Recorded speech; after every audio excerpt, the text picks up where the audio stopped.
ilgesnį laiką iš tikrųjų mūsų bendruomenės svečius yra. Aš nenorėčiau, kad toliau taptų svetys.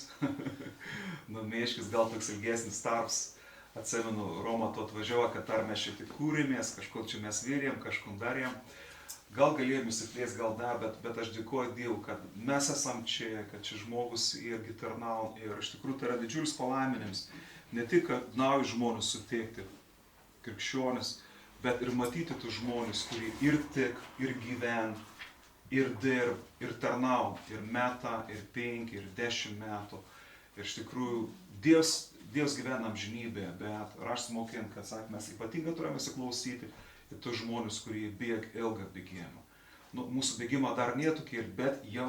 Todėl aš kvietu Kuršėnų bažnyčios pastorių Romą Tomelį kalbėti pamokslą. Planas Romai. Dėkui. Tikrai šiek tiek laiko praėjo, jau nebeprisimenu, kada buvau paskutinį kartą. Bet nepriklausomai nuo to, Viešpats yra gyvas, kuriuo mes tikim, ir jeigu mūsų širdis yra atviros jam, mes tiesiog einam, judam, darom ir mūsų gyvenimas keičiasi, aš tuo tikiu.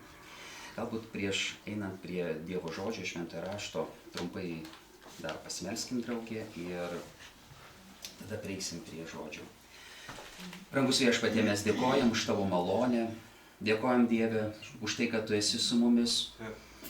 Dėkojam, brangus Viešpatie, už tavo meilę, už tavo gailestingumą, kurie pranoksta bet kokį mūsų supratimą ar mūsų įsivaizdavimą.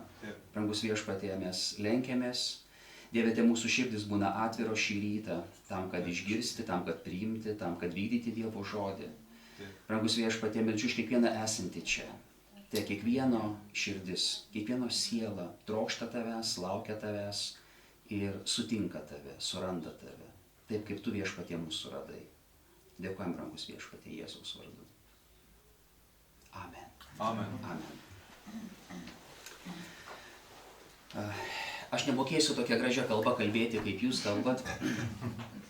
Iš tikrųjų, galiu sakyti, mes esam beveik kaimynai, kur šiandien nėra taip toli, kiek čia 70 km ar kažkiek tai panašiai, bet kalbėsiu tokią bendrinę kalbą. Tai yra ta kalba, kurią išmokau, kokių 5 metų pradėjau mokytis, nes tai nėra mano gimtoji kalba lietuvių. Bet kita vertus, žiūrint, aš galvoju, kad mes vienas kitą suprasim ar ne ir galėsim eiti prie Dievo žodžio šventojo rašto. Jeigu kažkokios tai mano mintis bus šiek tiek sudėtingesnės, po šito susirinkimo jūs galite prieiti ir sakyti, va tu ten kažką paminėjai, ką ten turėjai galvoje. Tai aš pasistengsiu atsakyti. Bet stengsiuosi kaip nors nesudėtingai kalbėti. Pagalvojau apie vieną tokią bendrą bėdą, kuri yra Lietuvoje ir kurią spręsti mes galim padėti šitam pasauliui arba mūsų tautos, mūsų šalies žmonėms. Ir teko pamastyti apie įsižeidimus, nuoskaudas ir apie įsižeidimų ir nuoskaudų kultūrą, kurią mes turim. Galbūt, nežinau, vieniems galbūt tenka, kitiems ne, bet jeigu jūs pavažinėjate į skirtingas pasaulio šalis ir ar juose tenka pabūti, iš tikrųjų ta terpė, ta, galima sakyti, teritorija, posovietinė teritorija, taip ją galėčiau pavadinti, ji vis tik turi pakankamai giliai ir nemažai nuoskaudų, įsižeidimų ir gyvena su tais dalykais.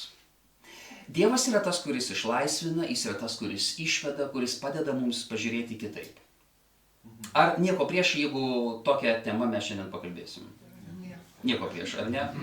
Bet daugiau gilinsimės galbūt ne į blogus dalykus, bet į gerus. Norėčiau perskaityti 2 kronikų knygoje 7 skyriuje keletą eilučių nuo 14 iki 16. Žiūrėkit, ką kalba šitie žodžiai, kas yra pasakyta ten. 2 kronikų knyga 7 skyrius nuo 14 iki 16 eilutės.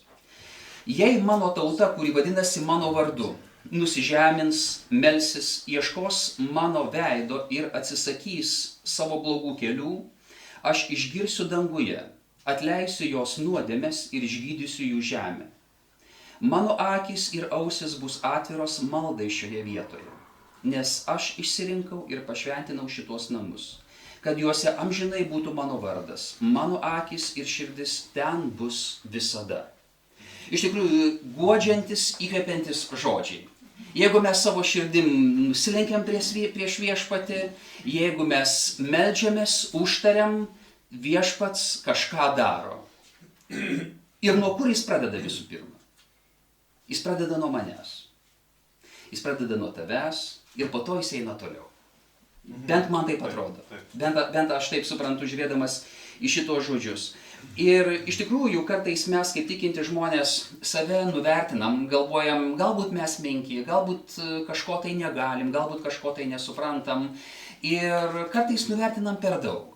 Be abejo, tenka man sutikti žmonių, kurie sako, aš visą galiu Kristuje, kuris mane stiprina.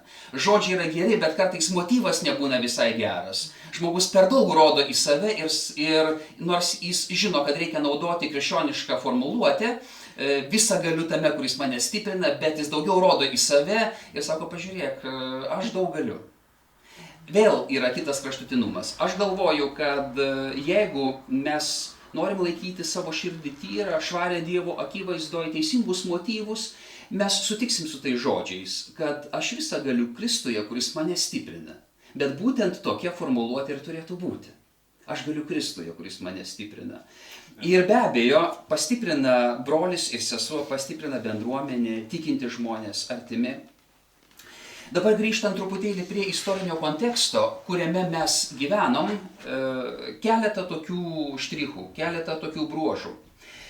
Iš tikrųjų, šiandienos situacija jau jį yra tikrai nemažai pasikeitusi per tuos nepriklausomybės metus. Ir žmonės, kai kurie pažįstami mano, kurie atvažiuoja iš kokios nors kitos pasaulio šalies, kas 5 metai, jie sako, kaip jūs keičiatės, kaip Lietuva keičiasi, kiek daug tokių pokyčių yra. Kai gyveni vietoj, praktiškai to nematai. Tu sakai, diena iš dienos tarsi viskas yra panašiai. Iš tiesų vyksta. Ir dabar žiūrint į mūsų tam tikrus lūkesčius, apie ką galbūt mes galvojom, iš ko mes išėjom. Pradžia kokia? Okupuota šalis, sugriauti gyvenimai. Ar ne taip? Žlugusios viltis, prarasti artimieji, mylimieji, priešų paieškos ir medžioklė arba ieškojimas liaudies priešų. Čia tarybinis laikmetis. Iš tikrųjų, kai aš prisimenu keletą galbūt irgi minčių savo močiutės, savo prosenelio neprisimenu, močiutę tai prisimenu. Ir nežinau, esu pasakojęs ar ne, o jeigu pasakojau, tai senokai, daug laiko praėjo. Iš tikrųjų, mano prosenelis Theodor Rosenberg, jis atvažiavo kaip misionierius į Lietuvą, ta prasme iš Latvijos, buvo turtingas dvarininkas, pardavė savo ūkį, savo dvarą netoli Rygos, atvažiavo į Pasvalio rajoną tam, kad steigti bendruomenę, tam, kad pamokslauti Dievo žodį. Ir jis buvo iš liuteronų pietistų, ta prasme tie, kurie po oficialių pamaldų dar turi namų susirinkimus. Ir aš jo neprisimenu, bet prisimenu močiutę savo ir mes kartu gyvenom, taip pat Pasvalio rajone, didelis toks 2 galų namas, viename gale močiutė su seneliu, kitame gale mano tėvai su manim ir mano broliu. Ir visada sekmadieniais mes turėdavom namų susirinkimus. Kiek aš save prisimenu nuo tokio, aš nežinau, kiek man buvo metų, bet aš visada buvau bažnyčioje. Tiesiog nebuvau išėjęs kur nors kitur per tą laiką.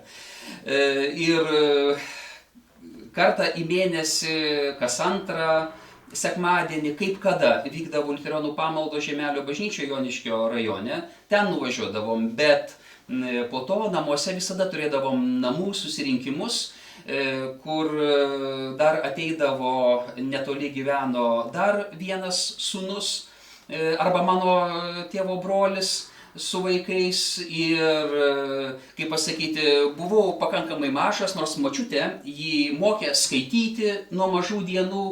Ir kadangi darželį nebuvau, tai namuose kalbėjom latviškai, nes latvių kalba tiesiog buvo toj vietoj. Ir visą laiką radom latviškai asmenys. Ir galiausiai nuo kokių 5 metų maždaug pradėjau mokytis lietuvių kalbos, išmokau gana greitai, jau 6 metų buvau keletą knygų perskaitęs, o 5 metų aš jau mokėjau skaityti šventąjį raštą gotiškų šriftų. Jau tiesiog buvau pristatytas. Ir gerai, kartais paskaitydavau švento rašto ištrauką šituose namų susirinkimuose, kartais skaitydavom Liuterio pamokslų ištraukas, kai kurias draugė melsdavomės. Ir prisimenu kiekvieną dieną močiutės maldą už mane ir už mano brolį ir už, kaip pasakyti, kitus anūkus. Ir ta malda būdavo tokia: Dieve, nežinau kaip, bet tu žinai, kaip juos paliesti, pasiekti ir kad jie gyventų su tavim ir tarnautų tau. Tiesiog tokia pastovi malda nuolatos. Ir aišku, mano gyvenime įvairių tokių momentų buvo, bet, kaip pasakyti, praktiškai iš to kelio buvo labai sunku išeiti. Ne todėl, kad mane laikė kažkas, tai jie labai, bet suvokiau, kaip Viešpats laiko. Ir vienas iš tokių įdomių momentų, kada sėdėdavau bažnyčioje, pamaldose, galbūt jūs žinot ar ne, bet toje bažnyčioje yra vienintelis paveikslas. Šiaip tai tose bažnyčiose paveikslų irgi nėra, kaip ir mes čia neturim, nebent va šitokį. Ir paveikslas, nukryžiuotas Kristus, bet nutapytas ne taip, kaip tradiciškai dailininkai tapydavo, Jėzus švytintis laimingas su aureole ant kryžiaus, bet kaip tik sužalotas visas kūnas jo sudarkytas. Ir po šituo paveikslu užrašas: tai aš padariau dėl tavęs. Ką tu padarei dėl manęs? Ir nuo mažų dienų sėdėdamas toj bažnyčioje, žiūrėdamas ir skaitydamas šitą užrašą, nuolatos kėliau savo šitą klausimą: Viešpatie, ką tu padarei dėl manęs, aš daugiau mažiau suvokiu. O ką aš padariau dėl tavęs? Nieko. O ką aš turiu padaryti? Nežinau. Ir kartais eidavau, judindavau, kaip pasakyti, savo artimuosius, kartais kunigą ir sakydavau, ką aš turiu padaryti dėl Kristaus. Va čia taip užrašyta yra, suprantu, teisingai parašyta, o ką aš turiu padaryti. Ir tikrai būdavo gerų ir įvairių atsakymų: tikėk Kristumi, būk bažnyčioj, vykdyk jo žodį. Bet Liuteronų bažnyčioje tikrai esu dėkingas už tą laikmetį. Galbūt mažiau tuo metu buvo kalbama, kad Evangeliją reikia perduoti kitiems, skelbti kitiems. Kažkaip tai ta pusė nebuvo tokia akcentuojama. Ir mintis buvo visokiausios. Nuo to, kad padaryti 1000 kryžių ir nuvežti kryžių kalną pastatyti. Ir tai bus labai didelis tikėjimo žingsnis, iki dar įvairiausių dalykų. Bet atėjus laikui, kažkaip tai Viešpats prisilietė per savo žodį ir čia, aišku, ta istorija būtų pakankamai ilga. Noriu tiesiog nuo jos vėl sukti atgal link šitos mūsų temos. Ir vienas dalykas, kurį išgyvenau, tai buvo tam tikri lūkesčiai, tam tikri įsivaizdavimai, kaip Viešpats turėtų veikti, ką jis turėtų daryti. Ir aš sakau, kad vietinė bendruomenė, bažnyčia visada yra didžiulis palaiminimas. Žymiai sunkiau yra žmogui, kuris yra vienas, arba kuris galvoja, kad aš ir vienas be bendruomenės galiu gyventi tikinčiojo gyvenimą. Be abejo, mes galim tikėti Kristumi ir po vieną, ir tikim po vieną, ir meldžiamės po vieną, bet galiausiai mes susirenkam į bendruomenę, į Dievo namus. Ir vat kalbant apie žmonės, kurie gyveno, sakykime, Smetonos arba Ulmanio laikais, kurie gyveno tuo metu, iš tikrųjų turėjo tam tikras viltis. Jeigu kalbėtumėm apie Lietuvą visų pirma, atgauta nepriklausomybė arba atkovota, arba, visai čia galima sakyti, galbūt nesu istorikas, nesigilinsiu į tam tikrus niuansus, ir žmonės jau pradėjo statyti, žinot, 22 metai nepriklausomybės, tam tikras valstybingumo kūrimasis, aš kalbu dabar prieškarį, apie prieškarį. Ir tas laikmetis, jis daugam suteikė vilčių. Lygiai taip pat mano seneliai, jie taip pat turėjo tam tikrų idėjų, vilčių, kaip atrodys jų gyvenimas. Jie taip pat tikrai buvo pasiturintis žmonės, turėjo gražų dvarą Pasvalio rajone ir tikintis atrodė viskas bus gerai, viskas tvarkoj ir mes eisim tik tai tolyn ir į priekį. Karo metas, laikmetis, jis viską pakeitė. Jie buvo išvežti į Sibirą ir, kaip pasakyti, pripažinti vos neliaudės priešais, nusikaltėliais ir taip toliau, bet vėl Dievo malonės dėka, Dievo apsaugos dėka, grįžo visi gyvi ir sveiki, nors gyvenimo sąlygos ir tie beveik 9 metai ten jie buvo labai sunkus. Ir nemažai žmonių, kurie vėl netaip seniai, 90, 89 metai ar 91 metai, kada vėl Lietuva atgauna nepriklausomybę, vėl daug žmonių tikrai buvo pakelti, įkvėpti ir galvojo, dabar iš tiesų vėl naujas gyvenimo etapas ir dabar mūsų gyvenimas bus kitoks. Baltijos kelias ir daugelis kitų dalykų, tiek daug mačiau žmonių, kurie buvo tokie įkvėpti ir tikėjo, kad visai neužilgo bus dangus žemėje. Ta prasme, tikrai mes turėsim kitokią šalį, geresnę negu net vakarų kai kurios valstybės ir taip toliau. Ir nežiūrint į visą tai, einant laikui, einant metams, metai po metų, pradėjo pasimatyti ir kitokie dalykai. Vieni iš tiesų pasišventę ir altruistai, pergyventys už valstybę, sakykime, taip, o kiti žmonės daugiau linkę kažko tai pasinaudoti, kažką tai pasiimti ir taip toliau. Atsiranda tam tikra priešprieša, atsiranda toj vietoj nesutarimas ir taip toliau. Aišku, čia aš pilnos panoramos tikrai nenupiešiu, bet vat keliais štrichais tik tai tam, kad mes tam tikrą kontekstą matytumėm, nuo kurio norėčiau šiek tiek atsiremti, į kurį norėčiau atsiremti. Ir kas įvyko? Nemažai žmonių, jie tarsi nusivylė sakydami, galvojom, o mes galvojom, kad bus taip, o viskas yra kitaip. O mes tikėjomės. Iš tikrųjų, antras pavadinimas šito pamokslo ir yra, o aš maniau, o aš galvojau. Ir įsižeidimai, nuoskaudos, jie dažniausiai prasideda nuo minties, o aš maniau, o aš tikėjausi. Ar ne taip? Grįžtu dar vieną mintį pasiimti iš to, ką praleidau.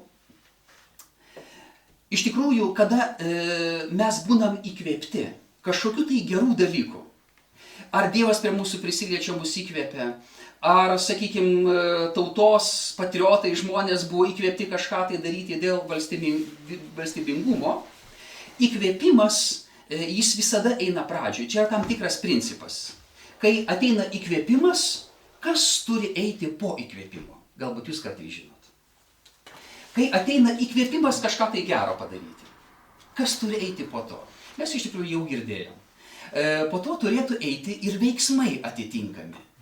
Ir įkvėpimas jis mums duoda jėgų suformuoti strategiją, suformuoti žingsnius, kaip tą gerą, ką mes pamatėm, supratom, galiausiai įgyvendinti. Bet dažnai mes elgiamės kitaip. Žmonės juk esam.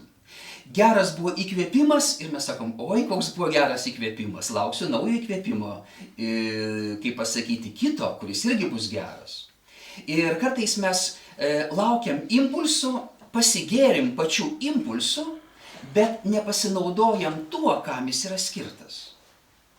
Impulsas yra skirtas pokyčiams.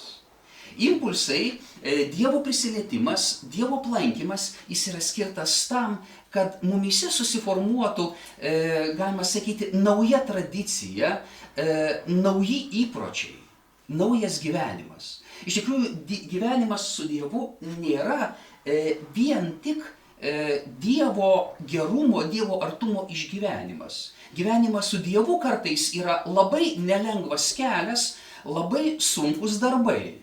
Vien iš įsitikinimo. Ta prasme, kad tu supratai ir tu eini. Ir kartais būna labai nelengva. Vienu metu kalbėjausi su mūsų bendruomeniai Kuršėnuose su 2 šeimom. Viena šeima, žmonės pakankamai pasiturintis, turintis automobilį, gyvenantis ne taip toli nuo mūsų bažnyčios pastato, maldos namų. Ir kiti žmonės, motina ir dukra. Jau ir dukra pensininkė, o motina tai jo labiau. Ir jos toliau, ta prasme, gyvena. Joms ateiti 7 kilometrai, ta prasme, iki ir labai retai autobusas važiuoja, o kitiems yra visai netoli. Ir kaip jums atrodo, dabar aišku, jūs galite įtarti, kuriems yra lengviau ateiti į bažnyčią? Lengviau išoriškai tai taip, bet natūraliai tie žmonės, kurie, kaip pasakyti, šitą šeimą, kurią turiu galvoj, suprantat, aš dabar nei teisiu, nei smerkiu nieko, bet tik tai tam tikrus vidinius žmonių nuostatas, motyvus. Ir laiks nuo laiko vis įvairūs pasiteisinimai, atleisk, kaip pasakyti, sekmadienį nebūsiu, nes, čia taip, arba negalėjom atvažiuoti, nes mašina kažkaip tai neužsivedė, gal nusivedė, bet, neužsivedė. Ir nors, sakykime, eiti reikėtų galbūt labai netaip toli. Šitos 2 moteriškės, joms nėra blogo oro, nėra per šalta, kaip pasakyti, užpusto, ten tų kelių nevalo, vis tiek jos ateina, atbrenda, ta prasme, per pusnis. Vienam yra labai sudėtinga, o kitam yra paprasta. Taip ir mūsų gyvenime kartais būna, ar ne? Ar aš čia dabar per giliai lendu kažkur tai ir jau narstau? Matot, kadangi aš jūsų asmeniškai beveik nei vieno nepažįstu, todėl taip drąsiai ir kalbu. Nežinau, kuo jūs gyvenate, Edgaras manęs neapšvietė, visai nieko nepapasakojo, tai todėl jaučiuosi laisvas kalbėti taip, kaip matau. Ir, kaip ir sakau, Dievui prisilietus norisi daryti viską bažnyčioje. Arba Dievo prisilietimas, jis mus įgalina kažką tai daryti. Bet praėjus kuriam laikui, kartais žmogus pradeda galvoti, bet ir pailsėti reikia. Negi Dievas nori tokios aukos. Aišku, aš žinau, jūs taip negalvojate, bet būna žmonių, kurie taip pagalvoja. O kur asmeninis gyvenimas? Aš ir be bažnyčios Dievą tikiu. Vieną kartą prie manęs priėjo žmogus iš bendruomenės ir jis sako, žinai, bendruomenė yra pilna veidmainių. Bet šitas žmogus, jis garsėja šiaip ir miestelį kaip veidmainis. Ta prasme, kad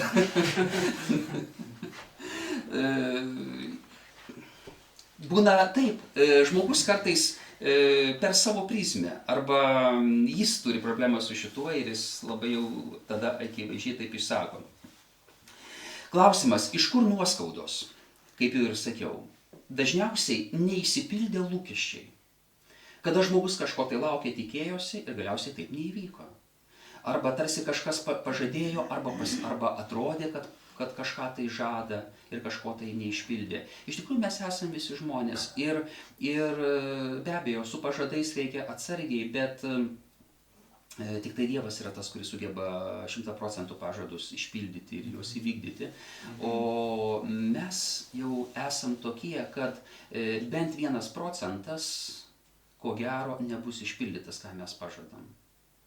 Aš žinau, kad čia jums negalioja, bet šiaip kitoj visoje Lietuvoje tai žmonėm taip yra. Ir kitam, kuris girdėjo kažkokį tai pažadą, ir prie to pažado dar šiek tiek jį pakoregavo, į savo pusę, į savo naudą. Užteks to 1%, kad įsižeistų ir įsiskaudintų. Ir galiausiai bus tu piktas ant visų, ant viso pasaulio, galiausiai ant Dievo ir taip toliau. Paimkim, mes paskaitykim vieną rašto vietą, panagrinėkim, kurioje kaip tik labai gražiai nuskamba žodžiai, arba žodžių junginys, koks junginys, o aš galvojau. Prisimenat tokią rašto vietą, 2 Karalių knygą, 5 skyrių, apie Sirijos didiką Namaną. Ta istorija puikiai žinot. Ar ne? 2 Karalių knyga, 5 skyrius. Kas žinot? Klausiu geriau taip. Kas esat skaitę, kas žinot šitą istoriją apie Sirijos didiką Namaną, kuris buvo raupsuotas? Truputėlį kilstelėkit ranką, kad vis tiek daugiau mažiau esat girdėję, šiek tiek žinot. Gerai, vieni daugiau, kiti mažiau, viskas tvarkoja. Ir dabar situacija tokia. Į nelaisvę patenka izraelitų mergaitė. Ir jį galiausiai atsiduria Sirijos karo vado Namano namuose, kaip tarnaitė, kaip pagalbininkė jo žmonai. Iš vienos pusės keli tokie štrichai apie šitą žmogų. Įtakingas asmuo, kariuomenės vadas. Ir šiaip jau kariuomenės vadai turi tam tikrą galią. Aišku, kartais būna vyriausias karo vadas, kas būna prezidentas valstybės, bet kartais ir ten koks nors gynybos ministras būna tuo aukščiausiu asmeniu toje hierarchijoje. Ir galima įtarti, kad Namanas jis buvo pakankamai ir gabus, sumanus karvedys, nes laimėjo tam tikras pergalės Sirijai, bet vieną problemą turėjo. Ligą. Žinot kokia jį? Prisimenat? Raupsai.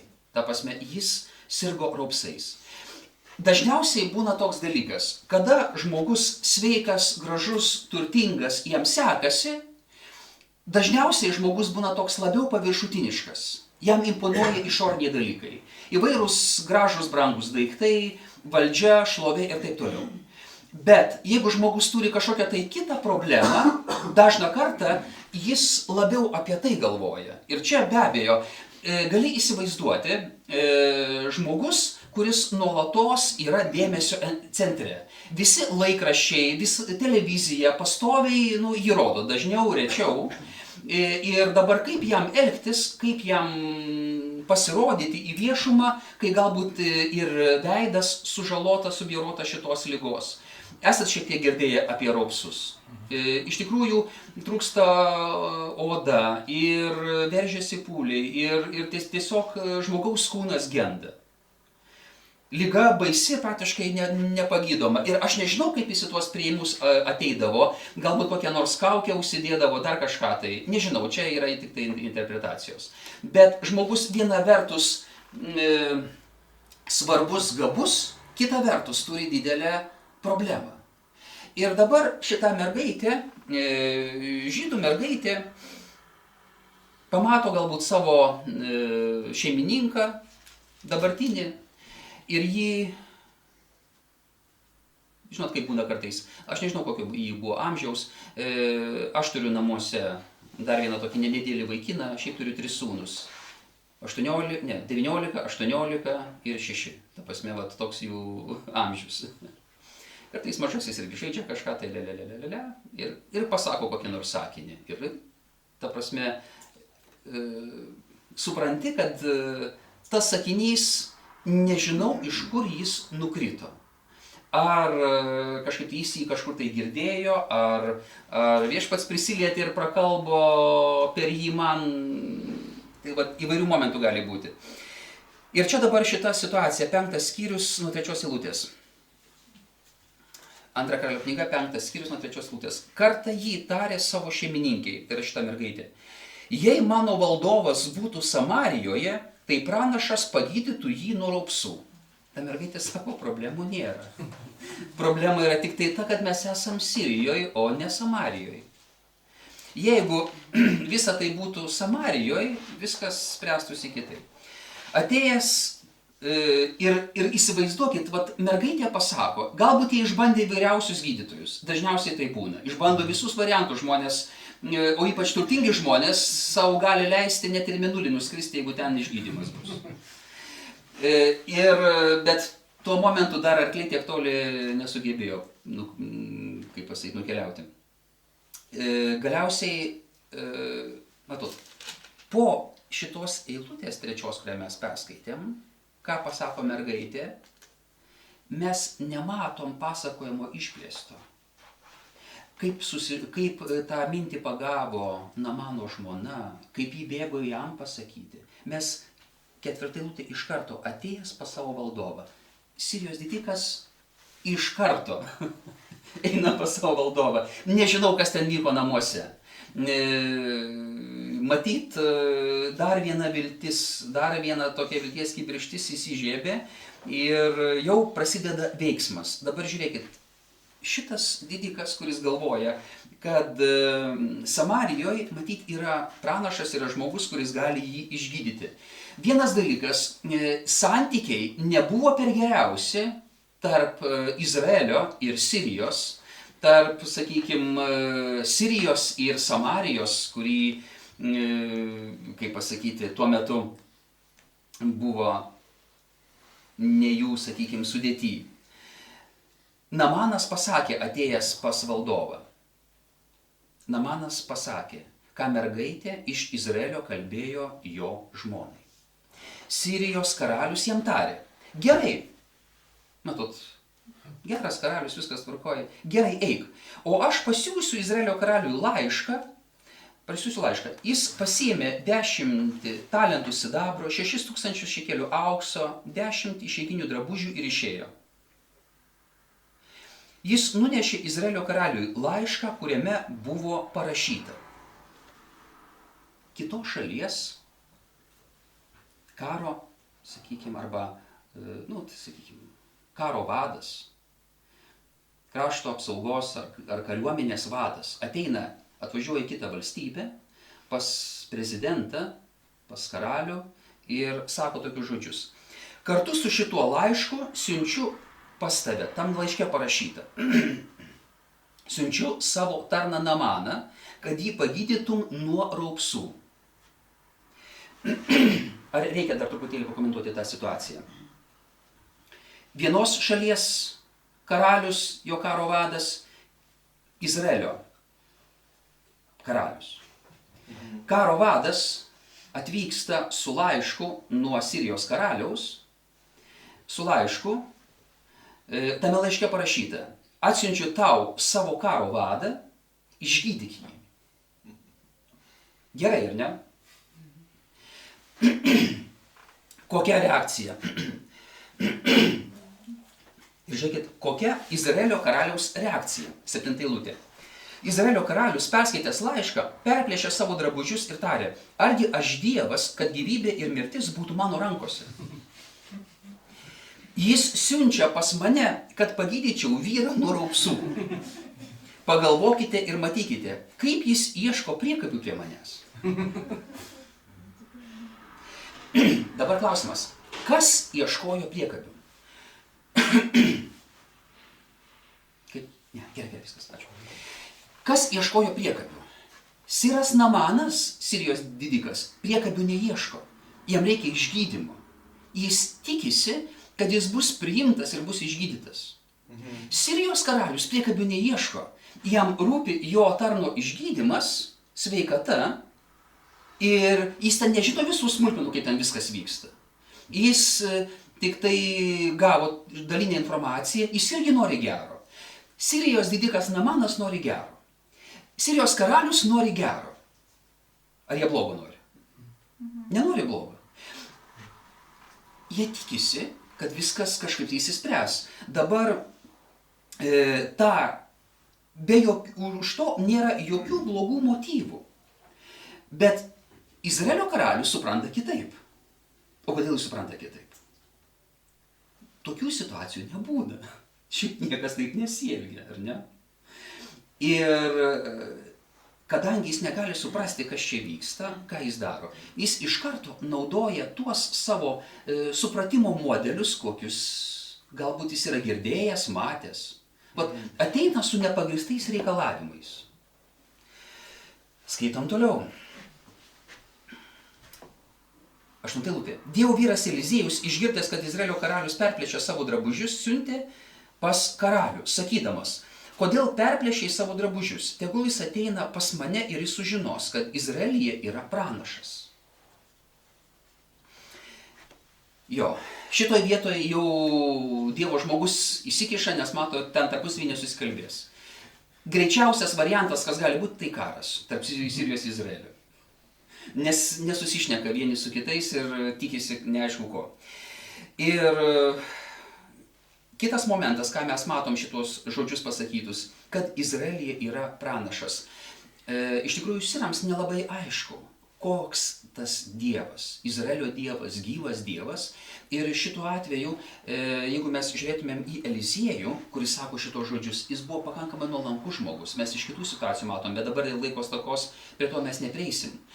Jis būtų sakęs, jeigu tai būtų Izraelio žmonės, jis būtų sakęs, ateikite ir jūs patirsite, kad Dievas yra Izraelyje.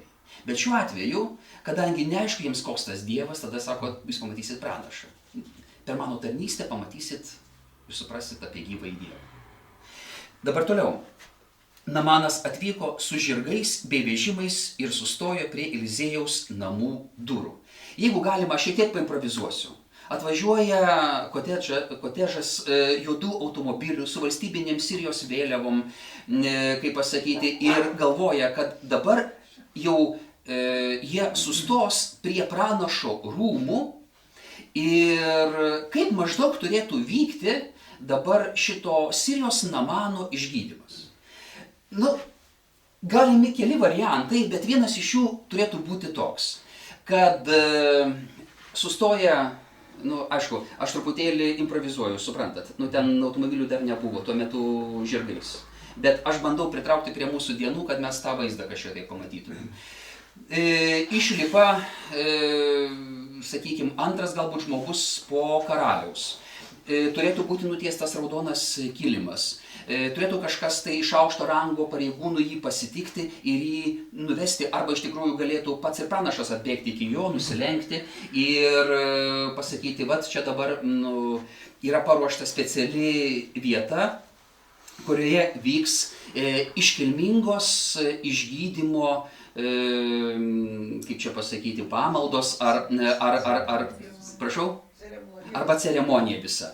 Kaip pasakyti, grojant geriausiams muzikantams, orkestrui, iškilmingai pranašas prieitų, uždėtų rankas, prieš tai dar jas pakeltų į dangų, Dievo paprašytų išgydymo, malonės, jėgos, paskui tas rankas uždėtų ant šito Sirijos didiko ir visiems matant, kadangi susirinkę yra žurnalistai iš visų pasaulio šalių, pagrindiniai dienraščiai visi ten, ta prasme, ir staiga įvyktų stebuklingas išgydymas. Visiems būtų aišku, suprantama, kaip viskas turi vykti.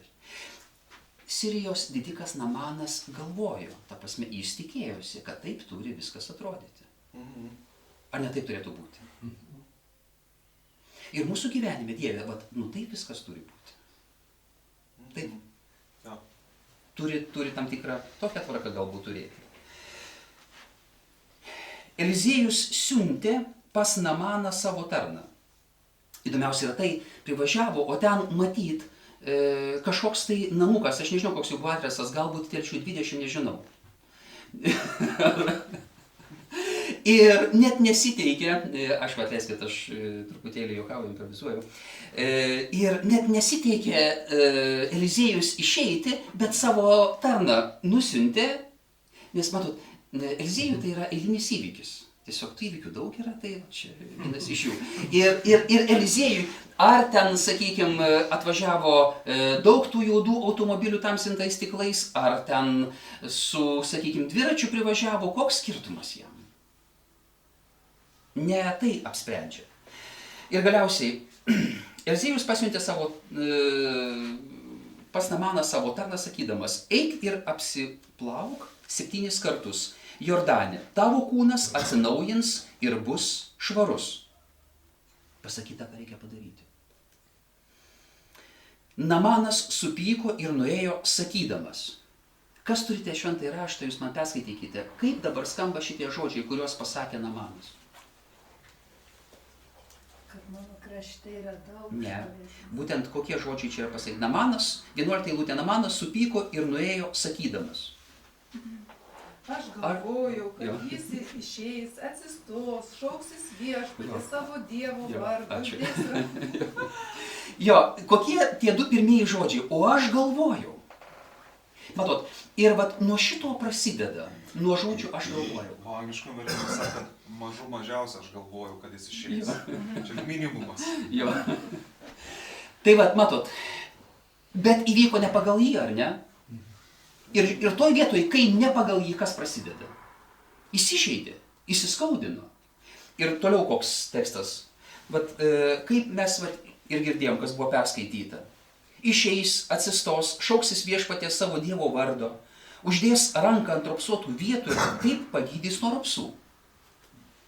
Argi Damasko upių Abanos ir Parparo vanduo negeresnis už visus Izraelio vandenis? Tikrai geresnis. Pats maudžiausi Jordane, niekam nelinkiu. Ne, viskas yra tvarkoje, ta prasme, bet kaip pasakyti, šiaip Jordano vanduo toks drumstas daugiau yra. Ir tikrai šitos upės, kurios paminėjo, jos tikrai yra švaresnės. Toliau, argi negalėčiau juose apsiplauti ir tapti švarus? Jis apsigręžė ir nuėjo labai supykęs. Matot, visa schema, visas principas įsižeidimo ir įsiskaudinimo.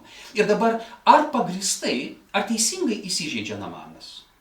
Ir taip ir ne. Kodėl? Su tokio rango žmogum niekas taip nesielgia. Ir jis galvojo, o aš galvojau, kad su manim reikėtų kitaip pasielgti. Taigi, negi jie neperskaitė, negi jie nežino etiketų, kaip reikėtų pasielgti. Jeigu jau suorganizavo išgydymo tą seansą, tegul būna viskas, kaip ten turėtų būti. Bet mes matom, kad šiek tiek kitaip. Supyko, nuėjo. Ir iš tikrųjų, vat, šitoj vietoj, aišku, mes imam tokį ir sudėtingą, ir nesudėtingą pavyzdį, kai aš paminėjau apie Lietuvos situaciją, apie sugriautus gyvenimus, ten kitaip, ta prasme, realiai žmonės nuskriausti, realiai nužudyti žmonės, realiai turtas išvogtas, pagrobtas ar dar kažkaip tai, realūs visi tie dalykai. O jeigu tas žmogus tikintis, jis pakelia akis į dangų ir sako, Dieve, kaip tai? Mes tavim tikėjom, mes meldėmės, mes buvom ir kodėl taip? Už ką taip? Ir tada klausimas jis jau, ir tas įsiskaudimas jis gali būti kur kas gilesnis.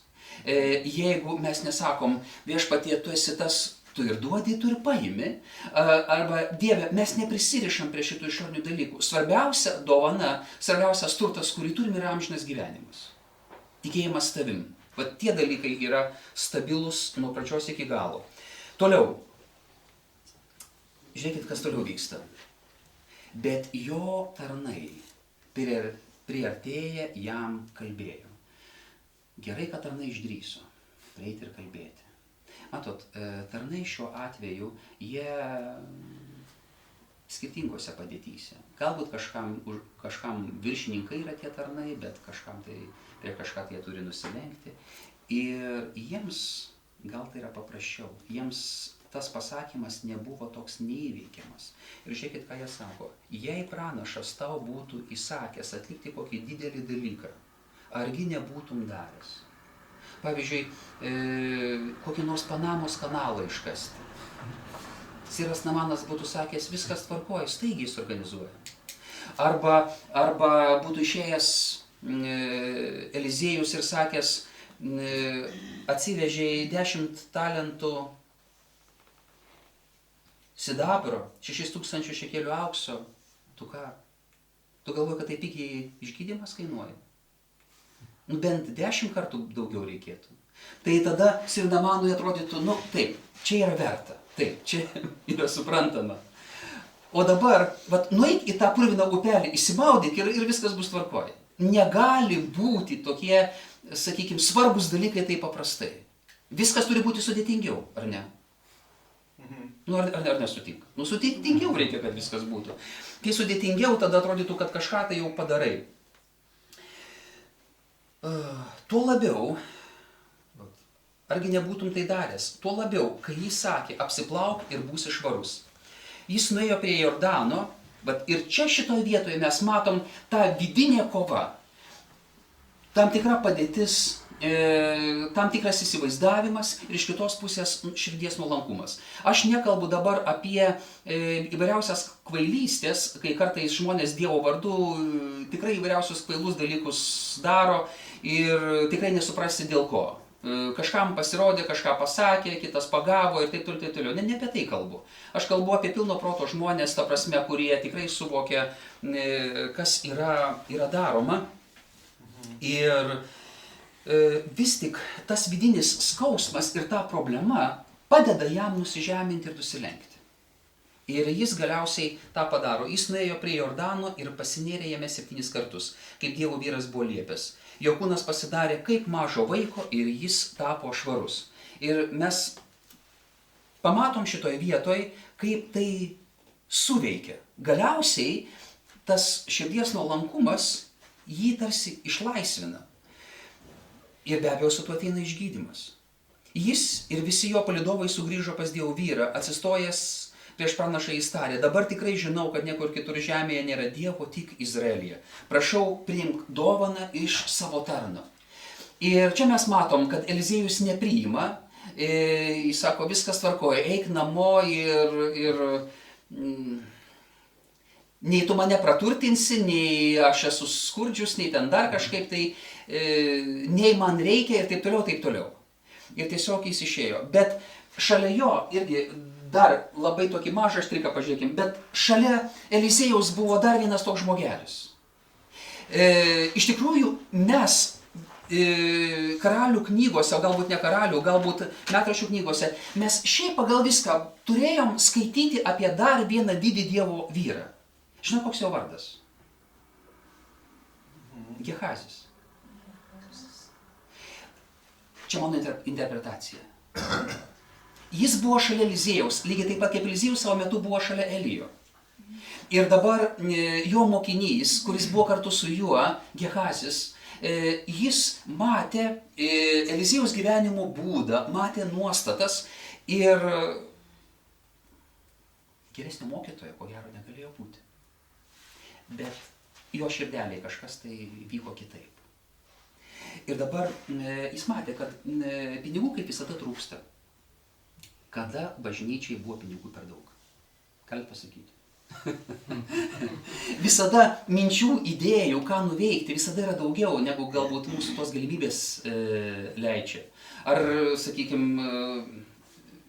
turime ten tos tokias socialinės tarnystės skirtingas, kurias vykdom. Visada pinigų per mažai. Visada jų per mažai. Ir čia dabar Gehazis galvoja, aš tiek meldžiausi Dievo palaiminimui ir taip toliau, ir galiausiai Dievo palaiminimai atėjo. Patys į namus atėjo. Eliziejus tikriausiai suseno. Jau nebesupranta. Be abejo, vyresniems žmonėms mažiau reikia ir taip toliau, ir čia jis iš to savo inercijos ir galiausiai išsiuntė namo tą Sirijos didiką.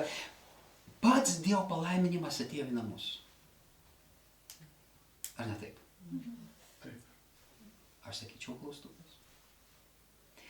Žinot kodėl? Todėl, kad Eliziejus, jis matyt galvojo ne apie save, o jis ko gero apie Gehazį ir galvojo. Kaip va tas jaunas žmogus, jam atėjo realus išbandymas, ar jis susidoros su juo ar ne. Ir mes matom, kaip Gehazis jis nerimsta. Kaip pasakyti, galbūt dar arbatos pasiūlo, galbūt dar kažkokie tai pokalbį, dar kažką tai, bet jau žiūri, kad Eliziejus nieko nedaro, kad Namaną sulaikytų. Tiesiog leidžia jam išvažiuoti. Ir tada reikia staigiai kurti planą, kaip bent kažkiek tai to palaiminimo pasimti, kad jis nedingtų. Ir žiūrėkit, skaitau 20 eilutę. Dievo vyro Eliziejaus tarnas Gehazis ką darė? Pagalvojo. Matot, čia visi galvoja. Ir, o jis tikėjosi. Žiūrėkit, ko jis tikėjosi? Mano viešpats pasigailėjo Siro Namano ir nepriėmė iš jo to, ką jis atnešė. Kaip gyvas viešpats, aš bėgsiu paskui ir pasimsiu iš jo ką nors. Čia Gehazis galvoja. Gehazis nusivijo Namaną. Namanas pamatęs atbėgantį vyrą, jam iš paskos nušoko nuo vežimo ir klausė, ar viskas gerai. Jis jautėsi galbūt skolingas, tas atsakė, viskas gerai, mano viešpats pasiuntė mane sakydamas, ką tik atėjo 2 pranašų sūnus iš Efraimo kalnų, prašau duok jiems talentą sidabro ir 2 šiaiginius drabužius. Matot, iš karto planas, iš karto klasta, iš karto bandymas žmogiškom jėgom kažką tai susiveikti. Namanas atsakė, paimk 2 talentus. Jis įkalbėjo ir išo 2 talentus sidabro į 2 maišus, taip pat 2 išeiginius drabužius ir padavė 2 tarnams, kurie nunešė pirmą jo. Atėjęs prie kalvos, Gehazis paėmė iš jų maišus ir padėjo juos savo namuose. Po to jis paleido vyrus ir jie grįžo. Ir Gehaziui taip gera pasidarė ant širdies. Bent suspėjau. Gerai, kad, kaip pasakyti, mažai gaunu valgyti pas Eliziejų, neturiu ten viršsvorio, dar kažko tai greitai bėgti galiu, tai, matot, net žirgus pasivijo. Aišku, iš šitos pusės labai reikėjo. Jeigu mums kažko tai labai reikia, mes ir žirgus pralenksim, ir automobilį pralenksim, ir taip toliau. Nušvilpsim iki pasaulio krašto, jeigu mes galvosim, kad ten mums yra kažkas tai svarbaus ir iš ten reikia kažką tai labai pasiimti. Tai va, ir čia nudūmė, nežinau, žirgams už uodegų ar už karčių ir aišku, matė jį atbėgant ir sustabdė. Siras Namanas, aišku, pats jis pamatė. Ir šitoje vietoje galbūt ir šitam Namanui klausimas, kaip taip dabar yra, labai įdomu. Dievo žmogus pradžioje sakė vienaip, dabar jis sako kitaip. Ir iš tikrųjų būna tokie dalykai. Aš kadangi esu bažnyčios pastorius, tai aš esu iš trečių žmonių prisiklausęs tiek ir tiek, ką kas nors mano vardu jiems yra pasakęs. Ta prasme, tikrai nežinau, kodėl taip vyksta, bet kartais būna taip, kad, čia pastorius sakė šitą. O pasirodo, aš net pagalvoti nesugebėjau taip. O čia pasirodo, kad žmonės jau mano vardu perduoda, kaip pasakyti, įvairiausias mintis, arba jie žino, ką aš kažkokiai situacijai pagalvosiu. Ir jau perduoda tai, ką aš galėjau pagalvoti. Mes kartais, matot, mes turim tokią ne tik nuoskaudų įsižeidimų, bet dar ir gandų kultūrą. Ta prasme, kai matot, mes net patys taip gerai nežinom apie save, kaip kiti apie mus. Žymiai geriau žino ir geriau išmano ir žymiai geriau žino, kiek mes uždirbam ir kaip pasakyti, kur mes tos pinigėlius išleidžiam ir taip toliau. Ta prasme, žino viską. Tai maža tokia detalė, tiesos nežino. Žino, ta prasme, savo variantus. O dažniausiai žino tai, kaip jie darytų, jeigu būtų mūsų vietoje. Tai va, situacija tokia, Gehazis paslėpia šitos daiktus, ateina toks pirmą kartą per 10 metų geros nuotaikos pas Eliziejų. Ir kažkaip tai jo palaiminimas užliejo jo gyvenimą, jo širdį, viskas atrodytų gerai. Matyt, švilpaudamas iki tol švilpt nemokėjo, bet po to staigiai kažkaip tai atsivėrė viskas ir viskas puiku. Gehazis atėjo pas Eliziejų, kuris paklausė, iš kur ateini, Gehazi? Tas atsakė, tavo tarnas niekur nebuvo išėjęs. Bet jis jam atsakė, argi mano širdis nebuvo su tavimi, kai vyras iššoko iš vežimo tavęs pasitikti? Ar dabar metas paimti pinigus ir drabužius, alyvų sodus ir vynuogynus, avis ir galvijus, tarnus ir tarnaitės? Todėl ir Namano raupsai prilips tau ir tavo palikuonims per amžius. Jis išėjo nuo jo raupsuotas kaip sniegas. Tiesiog yra dalykai, yra momentai mūsų gyvenime, kur mes turim būti nuo kažko tai laisvi, arba kai ateina tam tikri iššūkiai, ateina, ar kaip minėjau, Dievo prisilietimas, kuris mus išlaisvina, kuris mums padeda pamatyti, labai svarbu yra atsižvelgti į tai. Labai svarbu yra nepaniekinti Dievo malonės. Priešingų atveju mes matom, raupsai jie ateina. Ir aš manau, kad tikrai, aš jau turiu visiškai baigti. Taip, tada keli sakiniai ir mes eisim prie pabaigos. Iš tikrųjų, galbūt net iš savo konspekto, kad būtų viskas trumpiau, keli sakinius perskaitysiu. Iš tikrųjų, žmonės žiūri labai skirtingai ir dažną kartą į kitus per savo akinius, per savo prizmę. O aš galvojau, o aš tikėjausi, kad kitas tai padarys arba jis to nepadarys. Ir labai dažnai godusis į visus ir viską žiūrės per savo naudiškumo akinius arba per savo naudiškumą. Jeigu žmogus yra godus, jam visada atrodys, kad kiti irgi, kaip pasakyti, iš kito nori kažką tai paimti. Ir čia mes galim prisiminti ir Judą Iskarijotą, ta prasme, kuris buvo įsižeidęs ant Jėzaus. Jis irgi galvojo. Jis irgi tikėjosi, kad bus kažkas tai kitaip. Ir ta karuselė užsisuka. Išdidumas, įsižeidimas, nuoskauda, pyktis ir galiausiai kerštas. Ir nesantaikos ir karai ateina tokiu būdu. Išdidusis visur matys išdidumą, savo konkurentus dėl posto, valdžios, įtakos. Gašlūnas visur matys galimybę paleistuvauti arba matys visą laiką kitus galbūt panašiai galvojančius. Ir iš tikrųjų, apie tai kalbant, žmonės šiandien yra, sakyčiau, liguistai jautrus. Todėl, kad žmogaus vertė yra perkelta į išorę. Yra toks pasakymas, kad sutinka pagal, ką tokį? Jo, pagal drabužį, pagal išorę, o išleidžia pagal protą. Bet dažną kartą antrą dalį pamiršta. Ta prasme, tik tai ta dalis yra svarbi. Jeigu žmogus turi kuo pasipuikuoti, pasirodyti prieš kitus, jaučiasi pranašesnis, vertingas.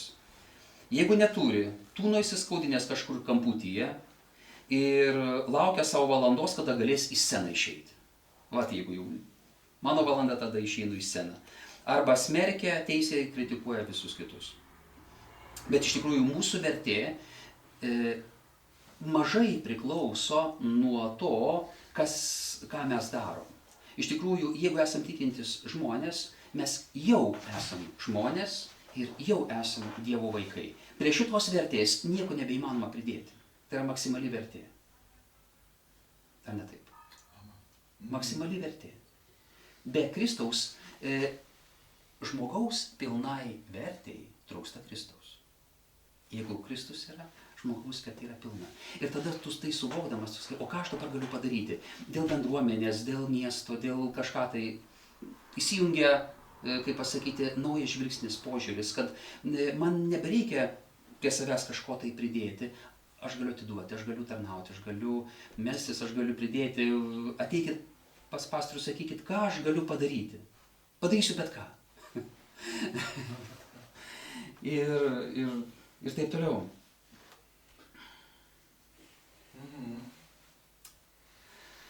Ir dar paskutinis sakinys, ką daro nuoskaudos mūsų gyvenime? Jos uždaro dangų. Galbūt per tiesiai tai pasakysiu, Dievas nebegirdi mūsų maldų, jeigu mano širdis yra įsiskaudinusi. Nes melsdamasis, ką aš darau, aš tik tai galvoju apie savo skriaudėją. Aš sakyčiau, sprendimo būdai yra du. Vienas dalykas, jeigu yra galimybė kalbėtis su skriaudėju, tai yra protinga, išmintinga. Nuvažiuoti, nueiti ar dar kažkaip tai susisiekti, kalbėti, sakyti, vat, aš labai esu įžeidęs, įsiskaudinęs ir vat, dėl to, kad tu taip ir taip padarai, tu taip pasakai ir panašiai. Ir jeigu paties mano ar tavo širdis bus linkusi į taiką ir atleidimą, labai daug šansų, čia lietuviškas žodis ar ne visai, sakykime, jo, labai daug galimybių, kad pavyks sutarti ir jūs tapsite draugais. Tas žmogus galbūt net nežinojo, kaip tu jautiesi taip pasielgdamas. Gali būti. O jeigu sąmoningai nuskriaudė, tai galbūt vėl kita situacija.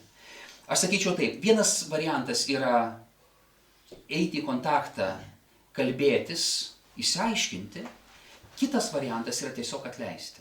Jeigu neturi jėgų eiti kalbėtis, neturi vidinių kažkaip tai, dar kad sakysiu, jėgų, tada tiesiog nusprendi ir atleidi.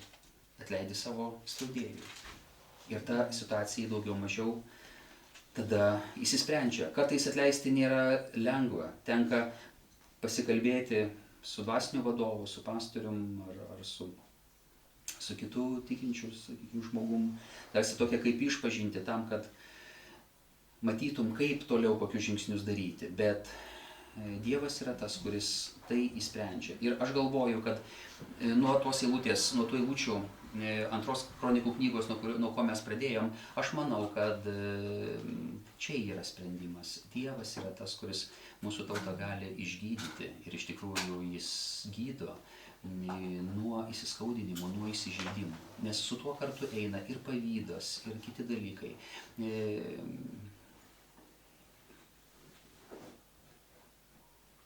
Kitą dalį pasakysiu kitą kartą. Nes kartais tenka būti šalyse, kurios yra žymiai skurdesnės nepalyginamai. Ir žmonės labiau džiaugiasi. Jis turi vienus marškinius, o kartais net tie marškiniai tokie jau, kaip pasakyti, praeito šimtmečio, jis tik tai kokį plėvelės gabalą turi užsidengti nuo dulkių ir viskas. Ir jis yra laimingas, jis džiaugiasi. Jis nepavydi savo artimų ir taip toliau. Tai va, iš tikrųjų, mes daug nukentėjom, daug praradom, daug kur buvom sužeisti, skaudinti ir taip toliau. Bet žvelgiant į Dievą, mes žinom, kur yra šaltinis išgydymo nuo šito. Pasimelskim, draugė. Ir jeigu man kalbant, tu atradai savo širdį, kad tikrai pyksti ir negali kažkam tai atleisti, jau galbūt daug metų, vis prisimeni ir prisimeni, tiesiog iškelk Dievo akivaizdoje tą situaciją ir negaliu tau įsakyti, bet pabandyk pasielgti pagal šitą instrukciją. Arba eik ir kalbėkis, arba atleisk ir užmiršk. Be abejo, tavo atmintyje iškils galbūt laiks nuo laiko, bet tai bus tavo sąmoningas sprendimas. Aš daugiau nebelaikau savo širdį šito, aš tiesiog nusprendžiu ir atleidžiu. Arba aš einu ir kalbuosi ir tik tai po to priimsiu sprendimą, kaip elgtis toliau. Brangus Viešpatie, mes dėkojam už tavo malonę, už tavo gerumą. Ir Dieve, tu matai kiekvieną iš mūsų širdį, mūsų gyvenimą. Tu, Viešpatie, žinai, kur mes buvom nuskriausti, kur kažkas tai galbūt mumis pasinaudojo, galbūt, Viešpatie, buvo situacijos, kur mes buvom visiškai neteisingai apkaltinti. Kažkas tai kalbėjo mūsų vardu visiškai nesuprasdami, nežinodami. Vieni galbūt neturėjo jokių kėslų, jokių planų, tiesiog nežinojo. Tiesiog buvo naivus, o kiti, Viešpatie, galbūt piktavališkai taip darė. Dieve, mes meldžiam, Viešpatie, mums reikalinga pagalba. Jeigu, Viešpatie, įmanoma, mes norim kalbėtis, įsiaiškinti su mūsų skriaudėjais. Jeigu tai yra neįmanoma, Viešpatie, padėk mums atleisti taip, Viešpatie, kaip tu mums atleidai.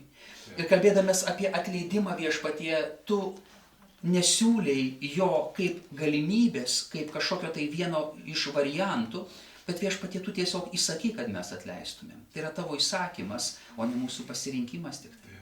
Brangus Viešpatie, mes meldžiam, Viešpatie, prisilies prie mūsų širdies, prie mūsų vidaus. Ir tai Viešpatie laisvė, sveikata, vidinis išgydymas ateina į mūsų. Taip, viešpatie. Jėzaus Kristaus vardu. Dėkojam Dieve, kad mes Tau tarnausim visą širdim, neis įsižeidimo, neis įsiskaudinimo, savęs su kažko tai nelygindami, negalvodami, kad esam geresni ar blogesni, bet Viešpatie tiesiog žinodami Tave ir žinodami, kad Tu mus pašaukėjai būti šitoj vietoje, Viešpatie, šitoj bendruomenėje, ją stiprinti, ją Viešpatie auginti, Jėzaus Kristaus vardu. Dėkojam Tau. Dėkojam Tau, Jėzaus vardu. Dėkojam Tau, viešpatie. Amen. Amen. Amen.